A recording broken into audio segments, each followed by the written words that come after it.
ഇസ്രയേലിന്റെ ദേശീയ പക്ഷിയില്ലേ ഹൂപ്പ്, അത് കേരളത്തിൽ അറിഞ്ഞു ഞങ്ങള്. പക്ഷികൾക്ക് അതിർവരമ്പുകളുണ്ടാ, അതിന് സ്വതന്ത്രമായി ചേടിയും പറക്കാലോ. അതെ, നമ്മളെ ചങ്ങായിക്ക് എന്താ ഒരു ടെൻഷൻ പോലെ. എന്തെന്ന് പറയാനാടാ, വീട്ടിന്റെ അടുത്തൊരു ചങ്ങായി ഉണ്ട്. വെള്ളം അടിച്ച മരണ കൂതറിയാ. കുറച്ച് പൈസ വാങ്ങിയിട്ടാണെങ്കിൽ അത് തരുന്നില്ല. അടിക്കാന്ന് വെച്ചാൽ ചത്തും പോകും. അതാ അതിന്റെ വിഷമം. ഈ പൈസ നമ്മള് മേടിച്ചു തരാടാ.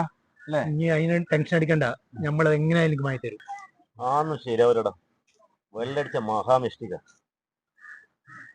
എന്നാ പിന്നെ അങ്ങനെ വിട്ടാ ശരിയാവില്ല. അങ്ങനെ വിട്ടാ ശരിയല്ല, എന്തായാലും വാങ്ങാൻ പറ്റും. നമുക്കെന്നാ മേടിച്ചു കൊടുക്കാം. അപ്പൊ പണി